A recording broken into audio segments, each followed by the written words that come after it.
I'm going to fade in. Hi, everyone. This is Theo. This is Zoom with Paperboy, hosted with El Chino.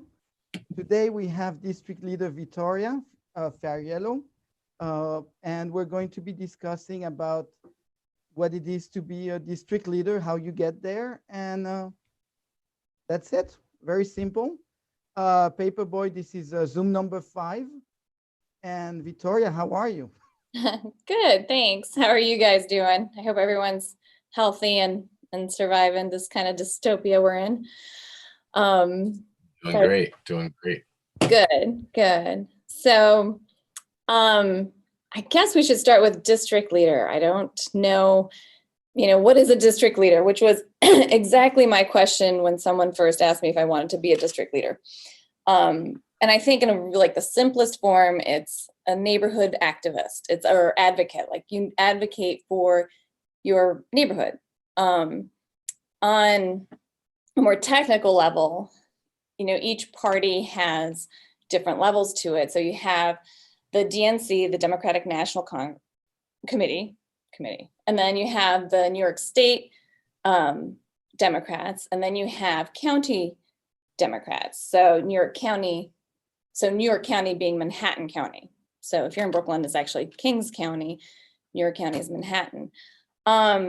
District leaders, each district is broken down into parts, and each part's under the different rules of the different county of the different counties. So New York County's rules require, actually it's a state law that requires a male and a female district leader per party, per district part, which is something that actually I hope someday we'll be able to change, that we can have it rather than a male and a female, we could have two gendered, so it's more inclusive.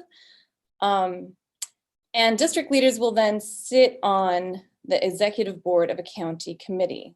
So the county committee is what makes up the Democratic Party in the county. So does that start? Is that a good start answer? No, we did that. We did a little bit of that, yes, with the band on the last show, number 4. So the thing was more, how did you become one, or what's the process that took you to become a district leader? Like, because one thing that we discovered when Sal Albanese was on the show is basically a lot of word of mouth. Nobody goes, nobody gets the book out. And that's what Paperboy kind of advise everybody is get the book and read the book when you run for the first time. Yeah. Well, if there were a book, right? So that's exactly how I came about to be district leader. So the previous female district leader in Assembly District 65 Part C, which is where I am a district leader, she resigned before the term was up.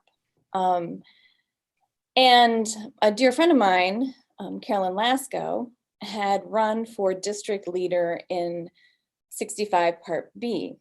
And when she heard that there was this opening, she reached out and she said, would you be interested in being a district leader?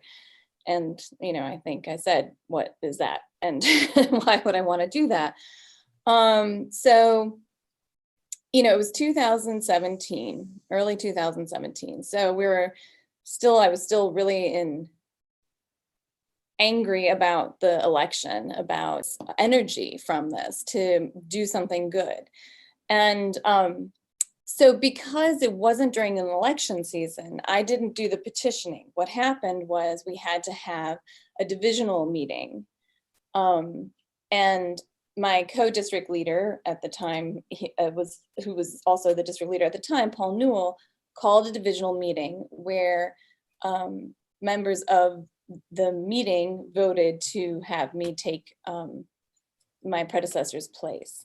So that's how I became involved originally. And I thought it was a way to kind of slowly get involved, to become more familiar with the system in a way and hopefully be effective, and to speak to, to find out what can be done, to find out how our party could be made stronger, how we could be more effective in helping our own people. And kind of stepped into a bit of a storm as it turned out. And really, I was not at all current with politics, with local politics, and which I think is actually a huge benefit. So anyone out there who's thinking they might want to do something, but they're like, I don't know anything about it. Like, yeah, but you will. You'll learn and you'll get in it, and you can do this, because it's really just about helping people in your neighborhood.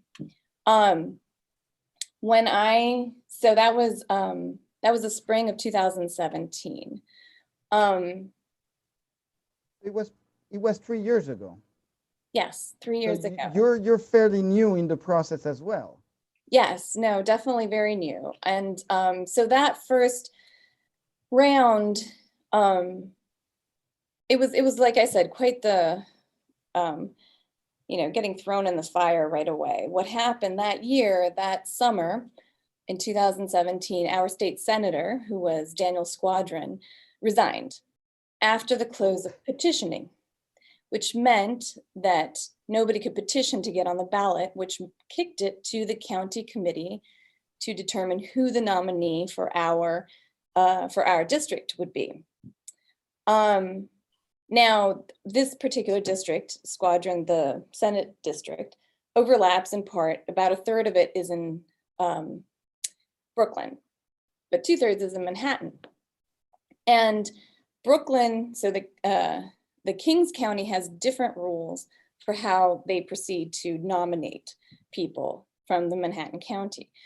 But rather, excuse me, from New York County, from the Manhattan Democrats. So in Manhattan, we actually had a vote, but under our own rules, it was only advisory. It was just this is what we would like kind of thing. Under the Kings County rules, there was no requirement for a vote. And then the county leader, Ceddio, said, no vote.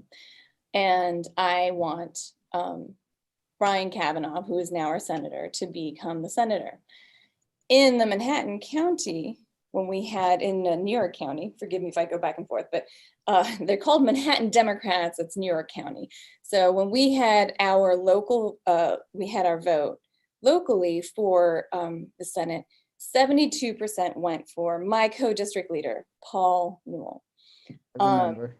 And in Brooklyn, he had a very strong support, Paul did as well in Brooklyn, but they weren't allowed to vote.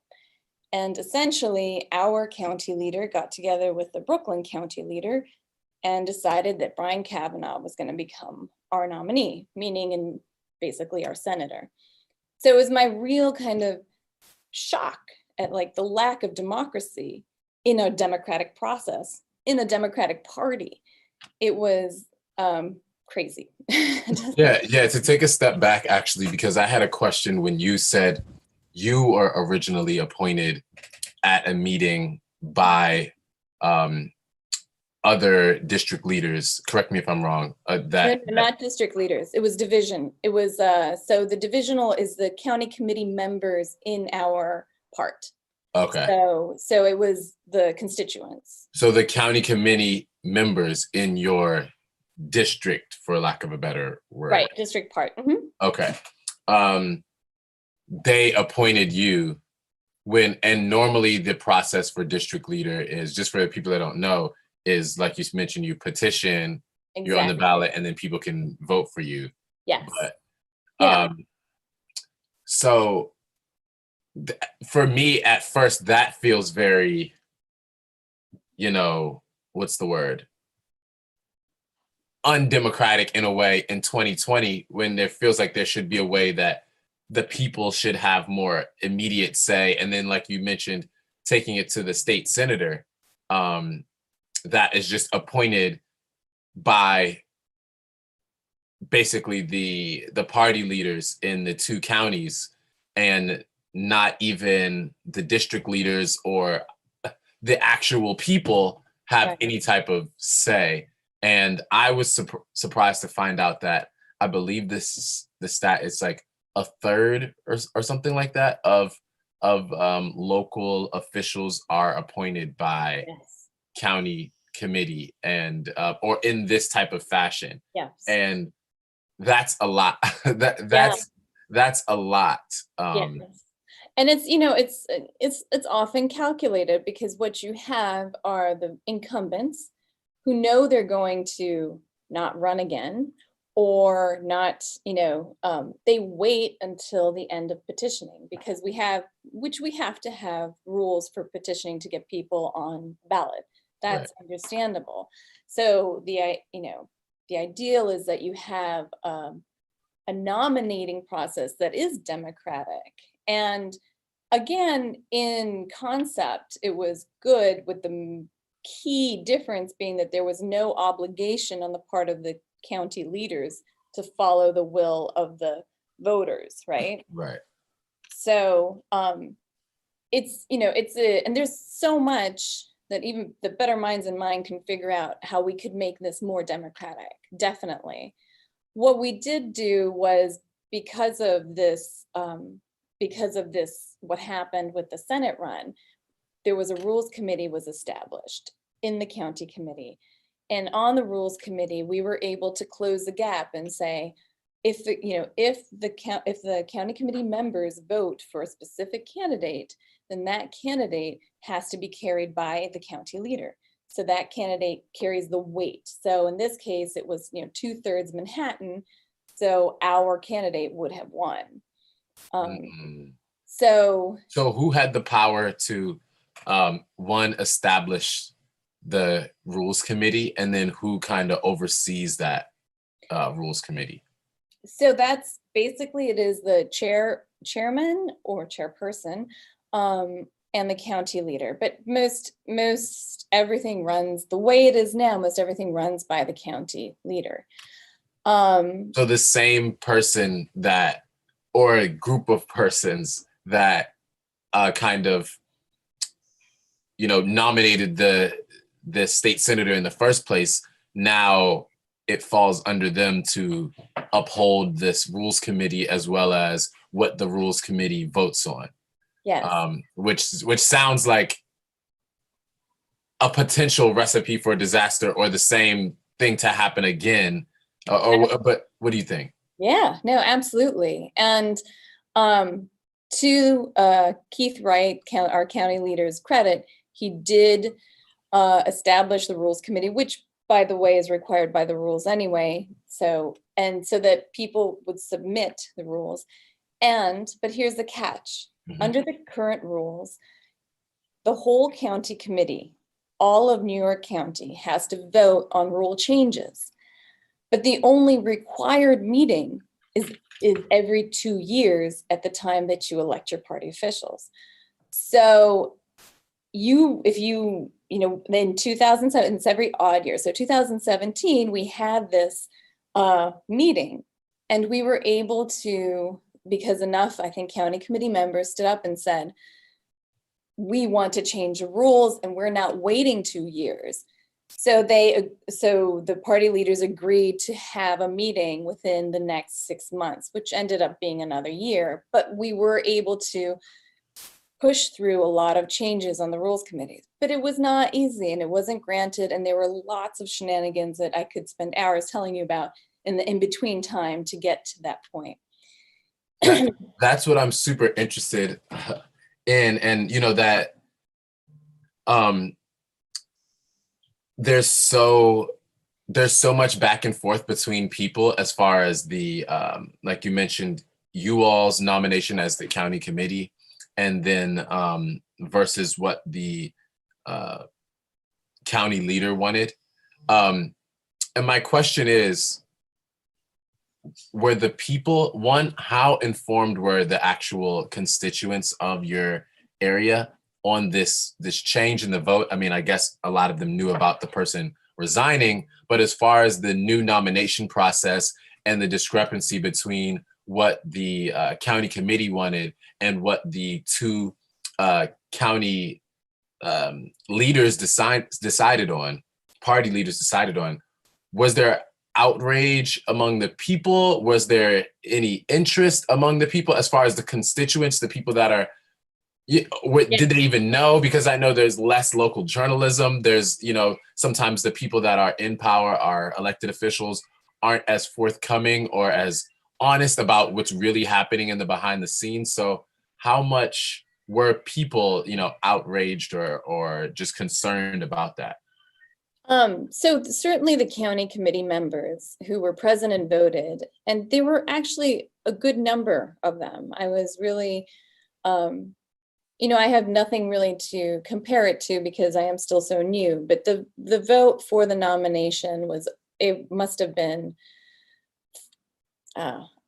well over 100 people who came. But what's hard, and what I think is what you're getting at, is how do we get out there? How do people know? How do we get people interested to come out to these meetings? And that's huge. Large part of it is word of mouth, or things like this, like being able to reach a number of people. And also to understand, I think it was very angering what happened, but the positive side of what came out of that is that we were able to push the county committee to create a new, to redo the rules. Now, we didn't get everything we wanted, but we got a lot. So the point is that because people became involved, there was change. And that's what we need, is we need people to feel like because they're involved, it will make a difference. So one, they have to know about it so they can participate in it. And two, they have to know that there is a strength in numbers and people coming together and saying, look, we want what's fair. And that's what it is. I mean, no one's saying, Brian Kavanaugh is a fine senator. And it's not, no one's saying horrible things about that, but we're saying this isn't fair and this isn't democratic. And this is not what I signed up for when I registered with the Democratic Party. So I think that's part of it. And a lot of it is really word of mouth. And, going out, going to the community meetings, going to the tenant associations, going to the community board meetings, talking to people there.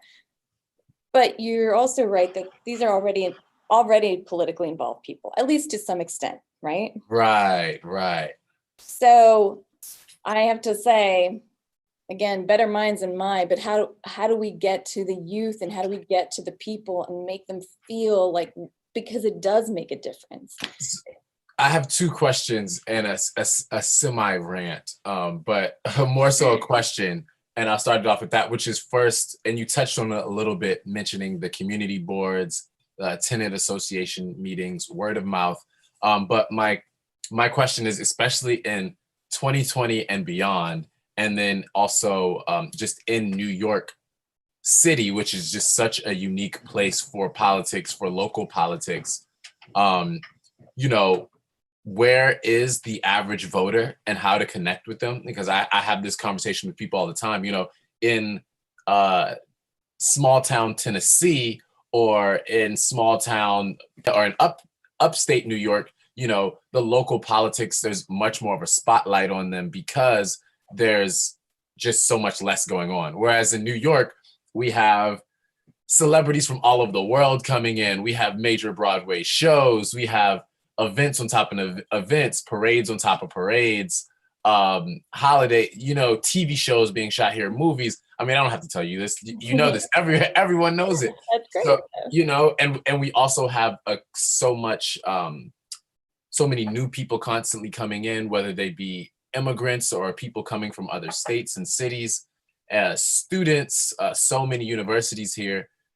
So it's such a unique electorate, and such a busy and electorate with so much fighting for their attention. I mean, the ads everywhere. Times Square is literally a shrine to advertising, right? I mean, and some of the best advertisers in the world, they've honed their crafts right here in New York. So I guess what I'm getting to is, how do you connect with the average voter and actually get them involved and aware and to care about this? This is something that for me, I've personally brought up a lot when I've had the opportunity to have the ear of some of the people that are already in office or hold party office. I'm like, how can we better connect with people? And a lot of them, this is the rant part, a lot of them are much more interested in keeping power between the same couple of people and having better,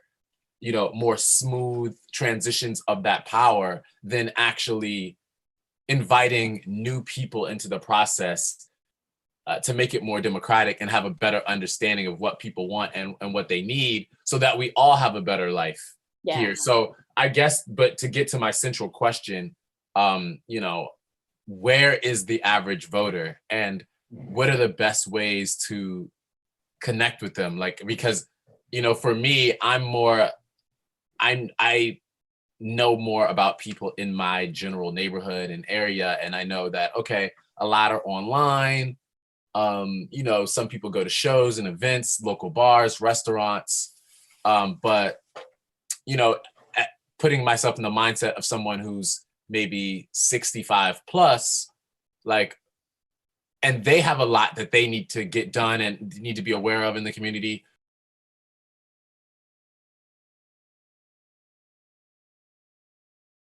How do we connect with them? How often are they on Facebook? How often do they watch a live stream? Do they check their mail?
diversity of, and I think this is part of what you were speaking to, it's not just diversity of persons as far as gay, straight, black, white, Latino, Asian, it's also diversity of opinion, you know, Yeah. because a lot of what I see is we will have people of different races, genders, backgrounds, neighborhoods, what have you, but they will all have the same opinion, the same mindset. They're bringing the same.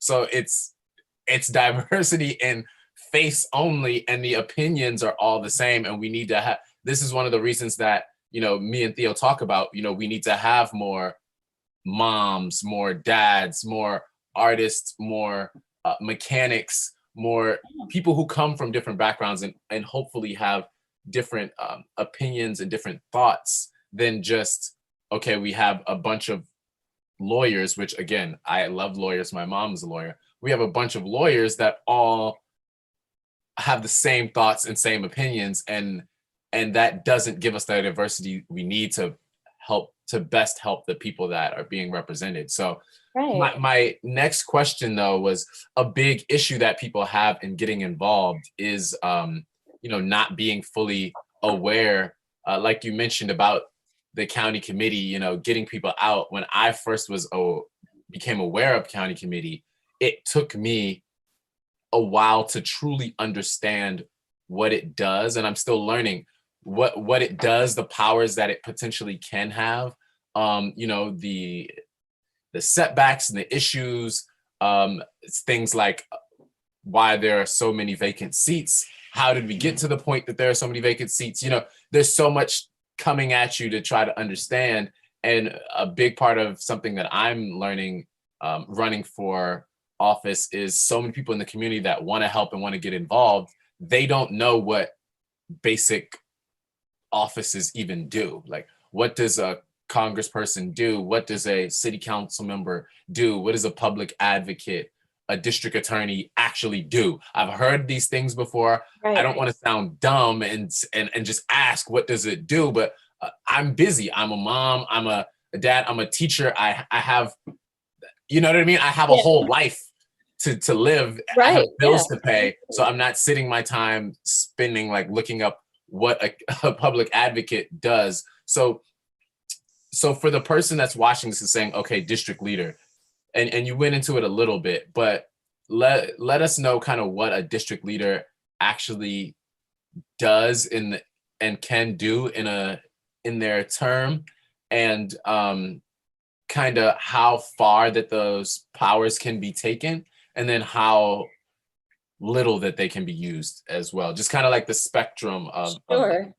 So, you know, actual power, I suppose, in the literal sense that we have one vote on the executive committee in the county committee, which is, I think it's around 76 district leaders in New York County. So it's one vote amongst many.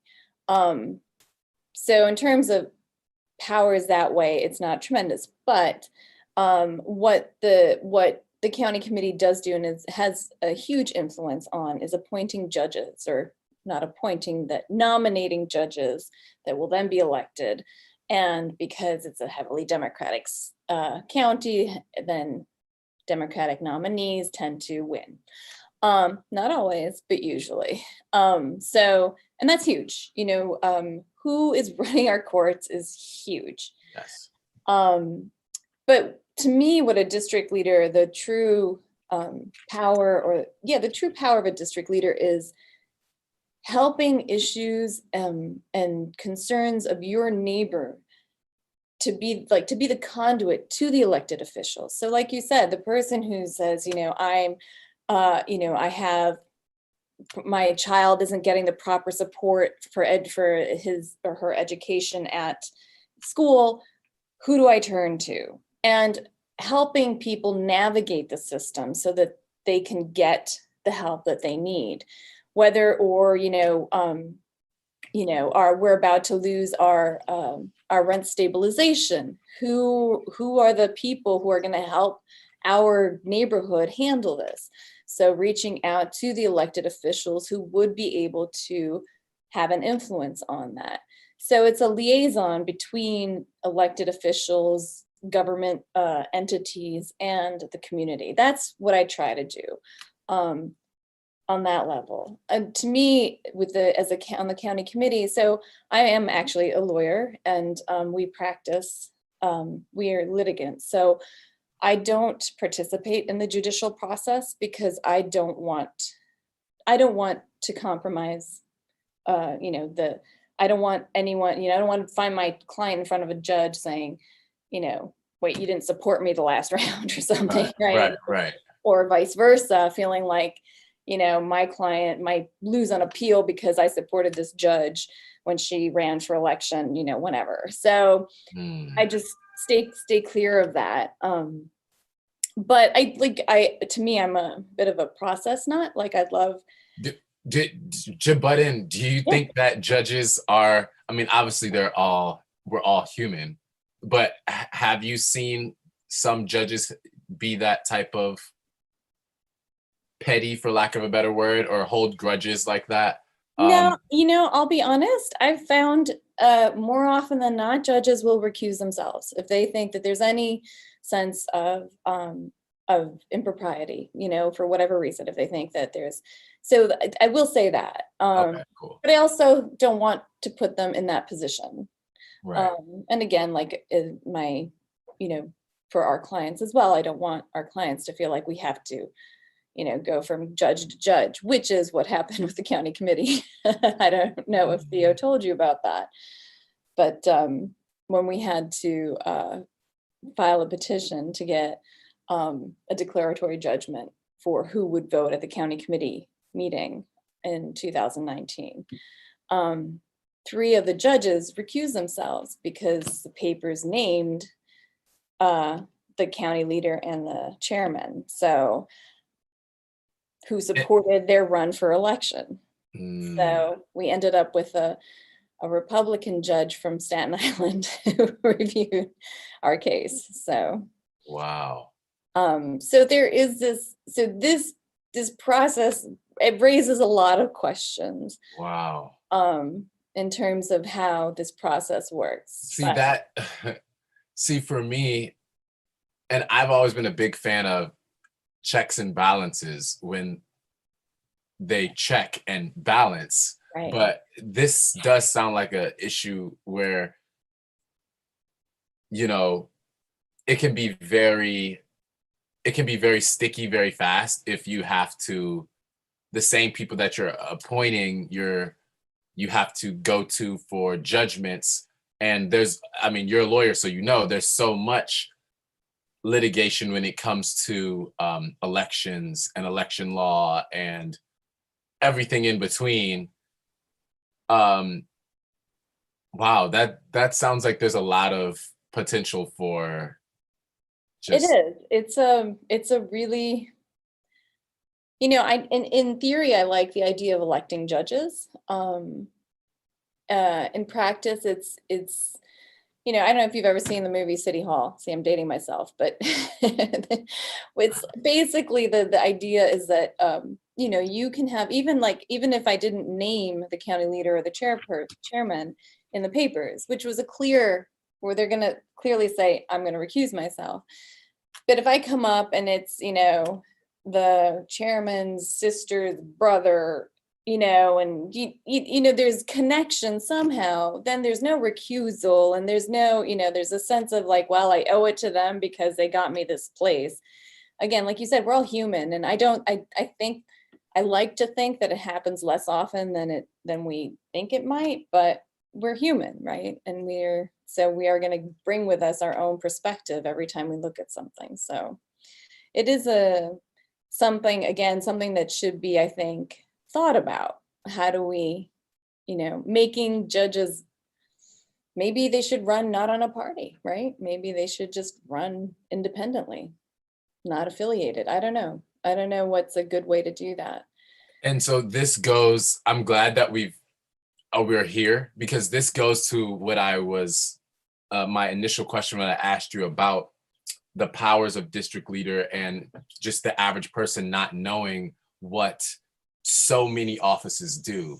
And And when it comes to the judicial branch, I feel like that is the the branch of government, especially local government, where it has some of the most effects on the average people's life, especially those who are, most in need a lot of times. And Yeah. then, but it has the biggest kind of veil on their power and the whole process and everything like that. So you mentioned that you all can appoint judges, or basically Nominate them. nominate judges that will then be the nominee. Right. So what is that process like? And what happens, kind of how often does that happen? What is that process like? And kind of just like give us like a to B on that. I'll do my best, but as I said, I have stayed out of the process so that as much as possible, but I'll give you what I understand. And I think hopefully Theo has other guests lined up who could address this more specifically, because I think you're right. This is really important. This is so important. And again, like the judges I know and have met and have been in front of, even when I've disagreed, I think 99% of the time have been, decent, good people. Right. Right. And I think, interpreting the law, at least, the best that they thought, I think they do a great job. So there are, it's really convoluted and long process, but there are judicial openings. I think judges run for election every, I want to say 10 to 12 years. It's a long term. Okay. And there is a judicial delegation from the various different groups. The different clubs will send judicial delegates to the judicial committee, and then they vote on who they think the nominee should be for the openings as they come on. So it's a judicial committee of the county committee. And it happens every year. So every year there's a list of who's running for election, or who, what seats are opening and whatnot. And, and it's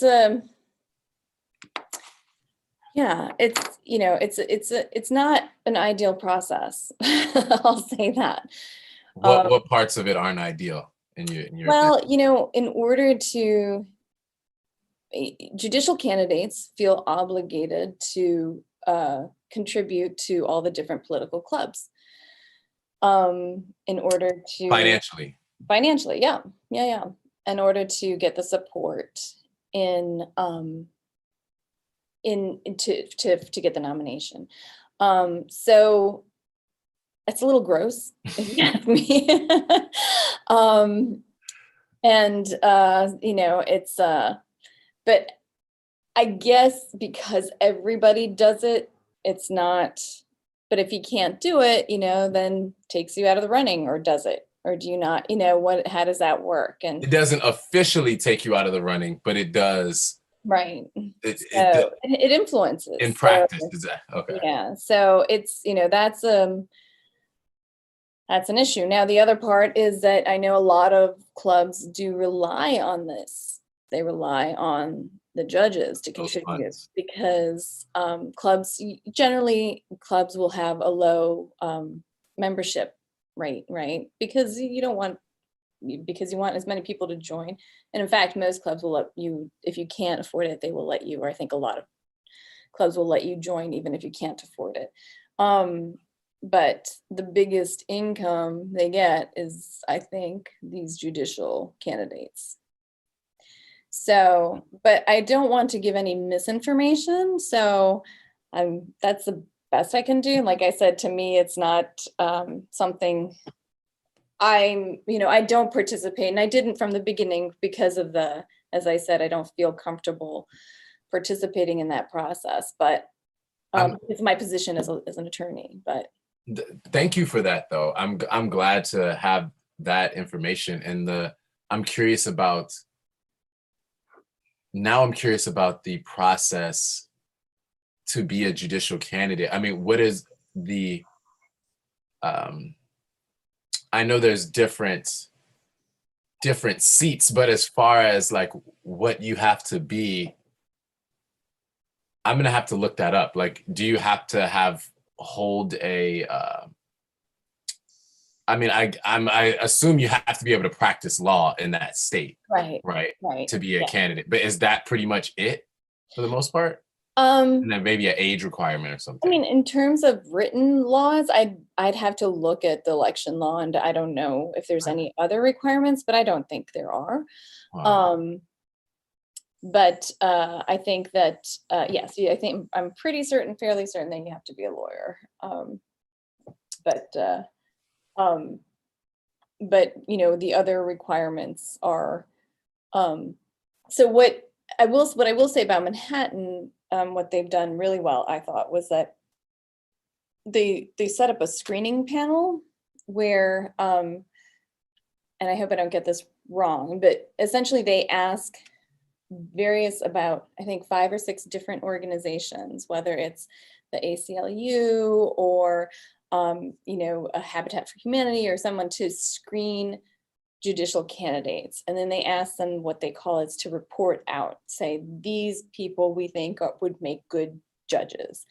And exactly how that process works, I'm not entirely sure, but I like that it is a groups outside of the Democratic Party, it's outside of the county committee that do this, and they are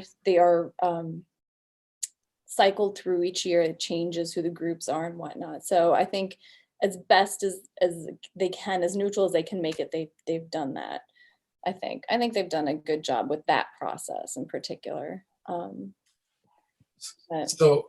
So I know we have to, hey Theo, I know we have to wrap up here soon, but as far as moving forward into the future, you know, you mentioned that you've been on for a few years now, and so you're still have enough fresh blood to have a fresh mindset on the county committee and the local political process. Moving forward into the future, what are some things that you think can be done to make this process more open for all, or more accessible, or just make it better? Like you mentioned the meeting that was had, and you know, you're like, oh man, we invited all these people out, and now they're gonna go home thinking, why did I waste my time at that? Or maybe some of them were like, oh, that was interesting, can't wait for the next one. But what do you think can be done just to make it a more accessible process for everyone, or just to better educate the public, if anything, just off the top of your head, some things you think, oh, in a perfect world, like X, Y, and Z would be done to just make the county committee, district leader process more democratic? Well, I think so. Off the top of my head, there are a few thoughts. One just very practical one is I think we need to change the rules to require more than one meeting every 2 years. Just, you know, I'll just throw that out there. So how many more to just follow up on that? I would say one more would probably suffice. And then they do have powers to call meetings, and, you know, if wanted, but I think every year there should be a meeting, so that if there are proposed changes to rules, if there are other issues that people want to discuss. The other thing that I think would be, you know, I think if we, you know, I think having something that is entertaining, actually, I think like your truly no, but I think like, you know, your work and your rap songs and whatnot, I think are a great way to get out there to reach people and say like, look, this is information, and this is how you can be part of this, and this is how you can, you know, engage. And it's not a boring thing, and it's not a 45-minute lecture. It's a, you know, it's a great piece of art that people enjoy and then sticks with them, you know. So I think those are great things. And I think, you know, entertainment is a great way, I think, to bring people into it. I mean, I get it. I get people want to be teachers or doctors, and they don't want to be worried about the political process because they want to live their lives, like you were saying. But the truth is, like, our political process serves all of us. So if we can all participate a little bit, then it gets better. I definitely agree. And this is what I'm trying to wrap my mind around. I wish there were some more ways that we could, and unfortunately, we only care once it's too late.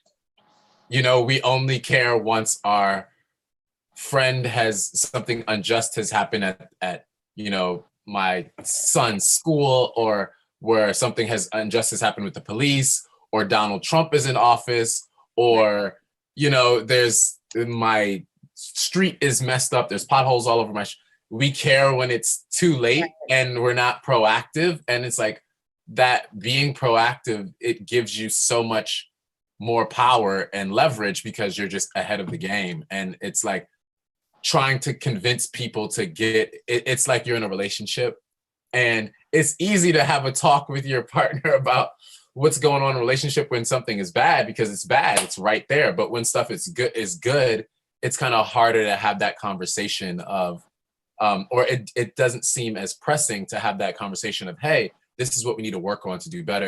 And that's why I thought it was really important when you mentioned the situation of the state senator that was getting replaced, and you all coming up with new processes so that that situation doesn't happen again. And it's like when something goes wrong, then okay, we're forced to put our heads together and work on it. And when everything is going good, I say in quotation marks, then it's like, hey, we're smooth sailing, it's nothing to worry about. So finding ways to keep people involved even when things are going good, because they're gonna go bad. Just history tells us at a certain point, things are gonna break down. There's gonna be someone who goes rogue. There's parts of the process that we just didn't think about or have to worry about, like this whole, and people are caught sleeping. I think the coronavirus pandemic, especially how it's hit New York City, has showed how many of our elected officials are really caught sleeping and just not prepared for something of this magnitude. Everyone was ready for the next terrorist attack, right? September 11th, which was a extreme tragedy. We're ready for that because that happened and that went bad. So we're waiting for that to happen again. But they weren't ready for this type of thing, which has had a way more lasting impact. I mean, we're still in it. Right. You know what I mean? We can't label this by a day, by one day. It's a, and the effects of this are gonna go, and but I see, and I think that is a trick, right? Because when times are not urgent or in your face, then the people aren't. But that's what I'm huge support of, like, healthcare for everyone. I still can't get over that we don't have that. Like, to me, that's just mind blowing that a country with all this potential and all this wealth doesn't provide healthcare for its citizens. It's just right. And even for just some type of without getting too political, even without right, it's like there's no type of public health. We have stuff that protects our water, our pharmaceuticals, our food, our air, but we don't have just some type of public health. I mean, anybody who's rode a subway has thought, wait, somebody probably was doing something foul and touched their hand and then touched the pole.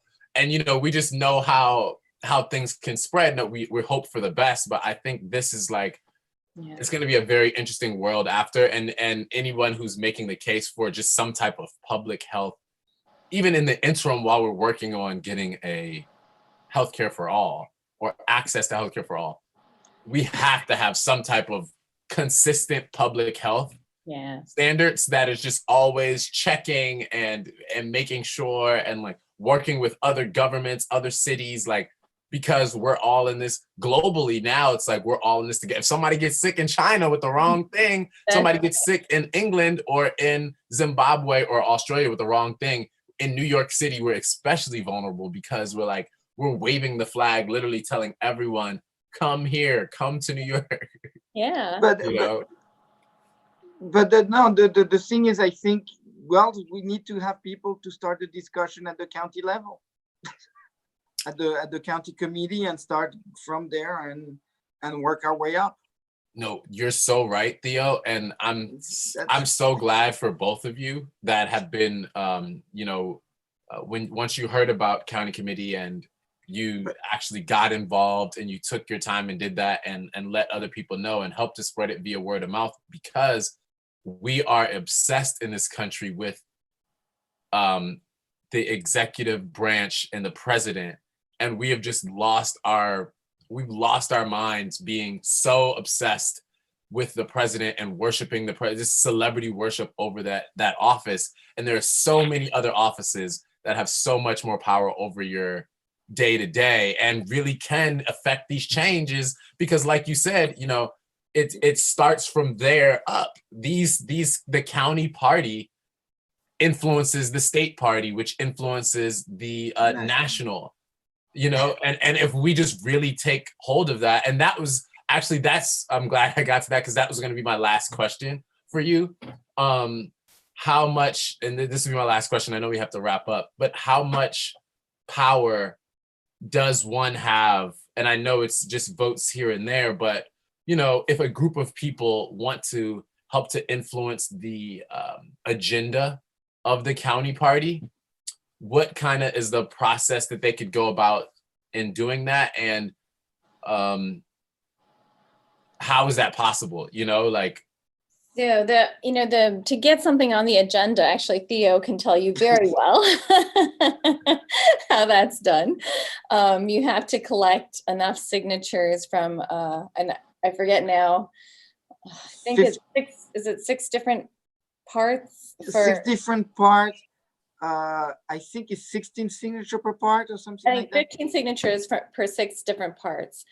I For forgot the to exact get number. something on the agenda. So it's not that bad. And again, like, I understand the need to balance democracy with efficiency, right? You can't have everybody put something on the agenda, because then it'll be a week-long meeting, not an evening. But that was a change that we made with the rules as well, because prior to that, I think it was like you had to get 10 different districts and something like 75 from each, 60 from each district or something. It was 700 something. So Wow. we were able to change that. So that is one way you can do that, to get that on the platform. And I think that's great. I think that is a great way. We want to talk about, national health care. If we want to talk about a Green New Deal, if we want to talk about these issues that could go, let's put them on there, and that we could, the county committee can pass a resolution saying we support these, or it doesn't, and you get debates and you start to have a conversation about it. And then it gets picked up and it goes out, gradually or quickly, depending on who's there, But the other way that it gets on is if a party leader or chair can put it on the agenda as well of their own volition. But good luck. Right. So actually, I shouldn't say that. They've been, sometimes it's been okay. People forget that New York wasn't, I think when I talk to a lot of people about our leadership, people forget that New York of today is not the New York how it was 30 or 40 years ago. And navigating that New York, like Sal Albany said it in the 80s, was a complete different game than it was today. And they did a lot of things to clean up that thing, to be able, for example, I do stuff here today politically. I do not fear for my life. Literally, I mean, there is no one who's going to come down my apartment and break my door. And that is something that people forget. 40 or 50 years ago, politics was not that. If you weren't doing something that pleases or displeases someone would come down and break your door. And I want to say, well, maybe 70 years ago, I'm thinking of the Gang of New York movie, actually, because from the Scorsese movie. I mean, the leadership has done a lot to get us where we are today. And I want to be cognizant of that a lot have changed in the last 30 years. And if we can be big mouth, loud, and entertaining, is because they have done their job in making it more transparent. for other people to come in. And it's not just that, well, we need to have a change, and change is good in a way. But I something, love, Theo, your positivity. I love it, your optimism. Yes.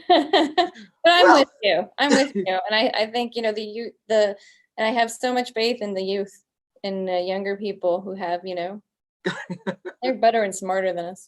oh, well, So- we So, got the lead, they didn't grow up with lead paint. there you go. We did something right. Exactly. I do have to head out. I have to But make thank you very much, Vittoria. It was a you. pleasure. Thank you. And it was And- great to meet you, Paperboy. And as well. I hope we can continue the conversation. And thanks for all you guys that you guys are Oh, doing. Thanks for We having me. will. I'll come. I'll send you something for district leader, actually. So we will be talking. Okay, sounds good. All Yeah, right. what it is. Thanks. Have Take a good good one. afternoon. Thank you, You too. Vittoria. Thanks. Bye. One love. Paper. Paper. Yeah, it's our time. I was supposed to do that before. I always forget on these things to do that at the beginning, but Well, All right. well, we're working the technology. I mean, you're on Instagram right now. We stream. is the Instagram live? Yes. I don't think so. Check Is it it? out. Yeah. Say hi, everybody on Instagram. Hi, Instagram. Hey, is Instagram live? Can you It's check? about to finish. We got Um, 5 minutes of Instagram. I just want to make sure that it is. I didn't know. I tried to see and it wasn't, but Maybe finish. We finished. No, I think you should be on it still.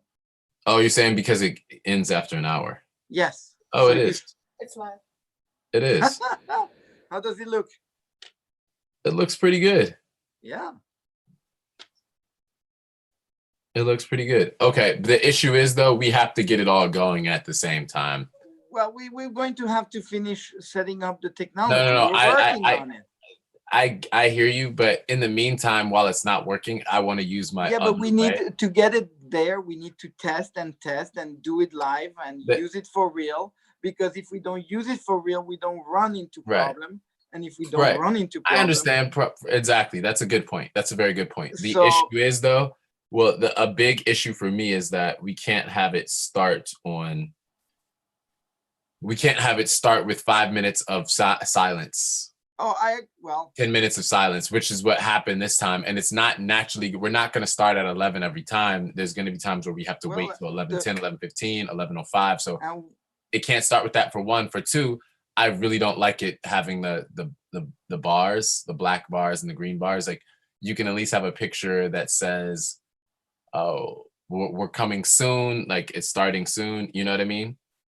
we're on the Zoom and they saying, oh, yes, we are still on YouTube right now. Yes. We know we're still on. We know we're still on live. YouTube. We But just part want- of what we want to we do just is want to make talk- this. We want to talk about the issues that we're having in real time, so that we're not. You know, we want to be honest about what's going on. Because Oh, we're no, because there is another issue. There is two Theos on the screen.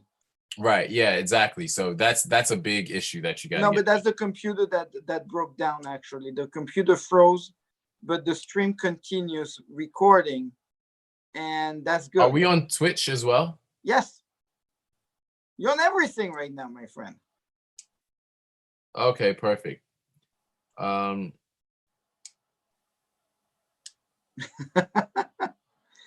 So I discovered that when you start Twitch, you have to start it in a certain order. You have to start this, and you have to finish with Instagram. So that's another issue I discovered today. Because you cannot start Instagram first and then Twitter. So we're on Twitter as well. We are. Yes, we're on everything.